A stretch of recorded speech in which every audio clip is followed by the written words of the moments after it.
نحن عرفنا باب الجنة وهو الباب العالي الواسع، هو مرضاة عظيم المنة وهو المعطي وهو المانع.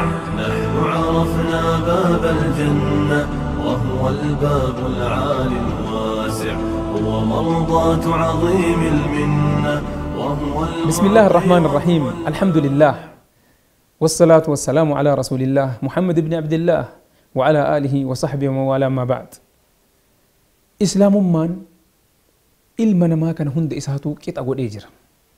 Dhiiraaf dubartiin qixa, ammas adii fi gurraachis qixa, diqqaa guddaa hin jenne, hiyyeessaa fi qabaataa hin jenne. Agartee rabbiin keenya subhaanahu wa ta'aalaa shari'a akkana bareedaa nuu kenne. إسلامummaas nuu jaalate. Al-yawma akmaltu lakum diinakum wa atmamtu alaykum ni'matii wa radiitu lakum al-islaama diinan nun jedhe rabbiin keenya subhaanahu wa ta'aalaa. Kanaafuu yaa obboleewwan islaamaa, islaamummaa keessatti dubartiin bakka guddaa qaban, tajaajila guddaa argatanii jiran. Islaamummaa dura jaahilummaa fi agartee amantaa adda addaa keessatti dhiibbaan isaan irratti godhamaa ture hin argamne jechuu islaamummaa keessatti. Kanaafuu agartee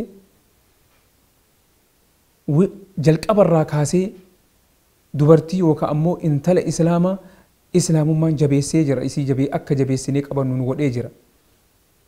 Haadha wayita fuudhan agartee fedhii intala takka wayita heerumsiisan, fedhii isii malee hin heerumsiisan. Hayyamni isii argamuu qaba. Shuruuxa agartee nikaahaa keessaa tokko kan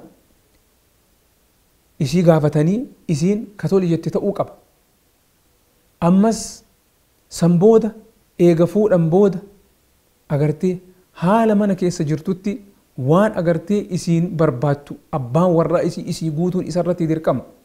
Osoo qabeenyaa qabaatte agartee baasii mana keessaa isii irratti dirqaman ta'u abbaa warraa irratti dirqama ta'a. Kanaafuu haala kanaan agartee isii tiifate islaamni. Ammas ni ulfooyte. Haala isiin ulfooyte kanatti agartee ilma nuu dee'uu waan jirtuuf isii jajjabeessinee qabachuu nu barbaachisa. Ammas erga deette booda agartee ilmaan sun seeraan nu guddatan jechuu isiituu guddisa.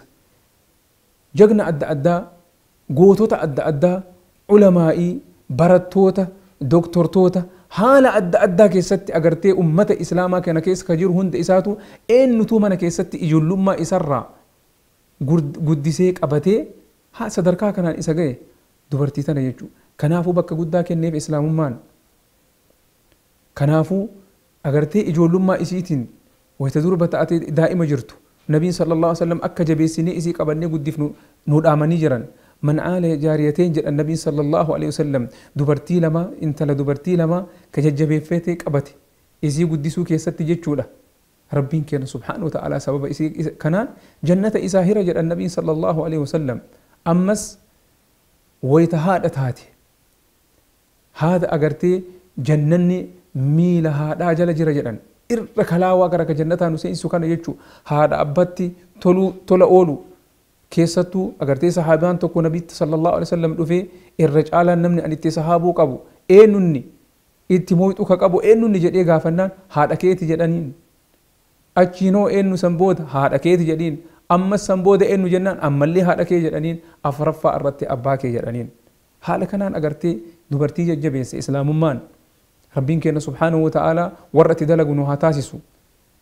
Ammas agartanii akkuma beekamu amantaan islaamaa dubartii agartee haala hundaa keessatti isii tajaajila akka isii goonu Rabbiin keenya subhaanahu wa ta'aalaa itti nu ajajee jira jechuudha. Ammas agartee islaamummaan agartee nabiin keenya sallallahu alaihi wasallam osoo kara daara akhiraa hin deemin dura wayita du'uuf kalaayan jechuudha.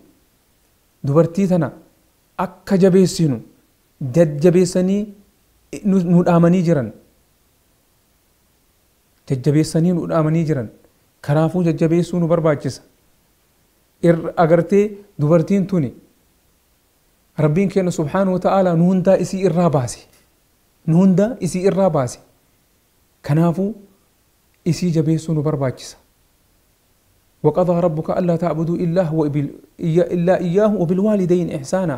هاد أبتي تولا أولو ربين كينا قبرتي إسها ولين ولدتك أبي هاد أبتي تولا أولون هاد أغرتي هاتي أسقيس جرتي جيتشو كنافو يا أبو ليوان إسلاما والرجباتي هاد أباكي النافتولي هاد أماناتي الناتولي إلمانتي الناتو دبرتي تفتر إراف اللي تولي وان خيري وان دنيا بآخرة إسان قمتشيسو إساني دلقي إسان برسيسي ور ربي ولدتي الأفو ربي نوها تاسيسو أغرتي إرس صبرني دبرتي تينا كيستو إرس صبرني حق دندينين ولين جراني حق ربي نلافسي حق قلونو برباكسا. هذا والله أعلم وصل اللهم وسلم على نبينا محمد وعلى آله وصحبه أجمعين والسلام عليكم ورحمة الله وبركاته. باب الجنة وهو الباب العالي الواسع هو مرضاة عظيم المنة وهو المعطي وهو المانع. نحن عرفنا باب الجنة وهو الباب العالي الواسع هو مرضاة عظيم